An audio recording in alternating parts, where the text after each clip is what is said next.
Hey there, Grumpy Old Fart here. Due to YouTube's changing quote-unquote community standards, I created a channel called Grumpy Old Fart over on Rumble, a free speech alternative to YouTube. You can see all of my stuff over there, including my political and social commentary, as well as my current events videos. The links to my YouTube and Rumble channels, as well as links to let you order my books, are in the description of this video. If you enjoy my content, please like, share, subscribe, and comment. I welcome your comments, even if you disagree with me. Now, on with the video. Hey there, Grumpy Old Fart here. I did a video, UFO video, last week I think it was. And I talked about the unknown satellites. Go ahead and check out that video. When I was doing that video, I came across a name that I was unfamiliar with. A man named Major Donald E. Keyhoe. And I did a little bit of research. This guy is a legend in the UFO community. Major Donald E. Keyhoe. He really is a legend. One of the most successful and powerful groups of UFO enthusiast investigators was NICAP. The National Investigations Committee on Aerial Phenomena was formed in early 1956 and was formally incorporated in October of that year. Now, here's where Major Keyhoe gets involved. He was elected their first director. Now, once he was elected, he assembled a board of governors that proved that he intended to take his position and the investigations seriously. This is what set him apart from other UFO enthusiast groups of the time and even today. This board that he set up included former CIA Director Hillenkotter, former Blue Book Liaison Officer Fournet, Aircraft Owners and Pilots Association President J.B. Hartranft. I'm going to say his name. I'm going to spell it Hartranft. Hartranft.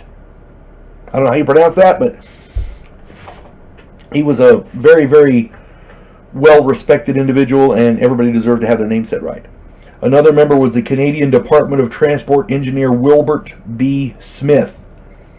He also had a slew of ranking military officers and scientists. You could not have put together a better investigative group than this, and Major Keyhoe was responsible for that.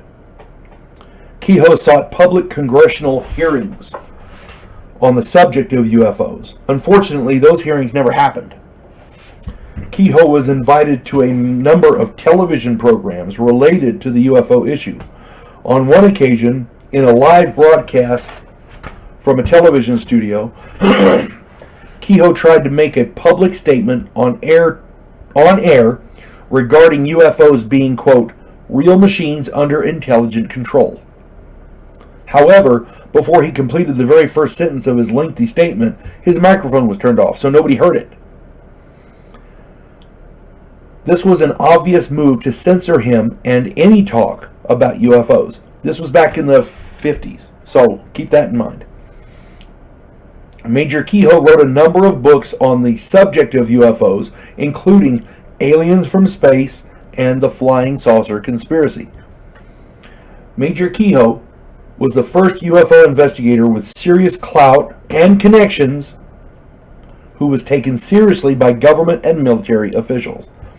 Here's one thing that I found extremely interesting. The Air Force in 1959 actually established a new policy to prevent Senate subcommittee hearings on UFOs in direct response to Major Keyhoe's actions and pressure. He made them sit up and take notice to the point where they had to make a new policy. He made the military sit up and take notice of civilian agencies investigating UFOs. If that's not legendary as they do with the TV show my wife likes, legendary, I don't know. Anyway, if that's not legendary, I don't know what is. This guy walked up to the military and slapped him in the face and said, "You will listen to us." He wasn't beating around the bush. He didn't mince words. He said, "You will listen to us." They took notice, and they didn't have a choice but to change policy to stop him. the fact that they did that is very telling. It tells a lot about the idea of UFOs back in the day. There was a cover-up. There was censorship on the subject. We know that now because of people like Major Keyhoe. Major Donald Keyhoe is a true UFO legend in every sense of the word. Do some more research on him. He's a very colorful character, very interesting individual. If you get a chance, do some more research and if you find new stuff out, put it in the comments. I'm sure everybody would love to read it. I know I would. You folks have a good day now. God bless one and all. We elect cookie-cutter politicians every single election cycle. Yes men who maintain the status quo and do just enough to make us believe the system still works. Imagine, if you will, a president who actually tries to fix things. If you like action, political intrigue, and a righteous crusade, check out my political thriller, The Righteous President.